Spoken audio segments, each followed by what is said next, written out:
രാവിലെ എഴുന്നേറ്റപ്പോൾ തൊട്ട് പെരുമഴയാണ് കേട്ടോ. നല്ല തണുപ്പുണ്ട്. ഇനി വാവ് കഴിയണമായിരിക്കല്ലേ മഴ തോരാൻ. എന്നാൽ പിന്നെ ചൂട് കട്ടൻ ചായ കുടിക്കാൻ വിചാരിച്ചു. അപ്പോൾ മഴയും കണ്ട് നിന്നാൽ വയറ്റിലോട്ടൊന്നും പോവില്ലല്ലോ.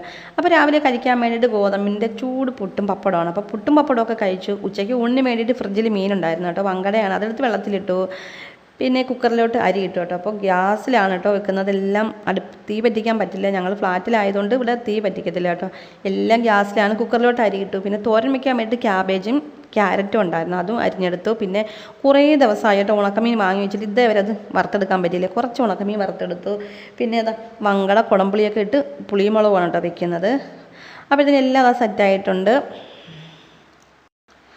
അപ്പോൾ കുറച്ച് പാത്രങ്ങളൊക്കെ ഉണ്ടായിരുന്നു. അത് കഴുകി തുടച്ച് വൃത്തിയാക്കി എടുത്തപ്പോൾ സമയം 2 മണിയായിട്ടുണ്ട് കേട്ടോ. അപ്പോൾ മഴയൊക്കെ കണ്ടിരുന്ന് നല്ല ചൂട് ചോറ് കഴിക്കാൻ എന്ത് രസമാണ് കേട്ടോ.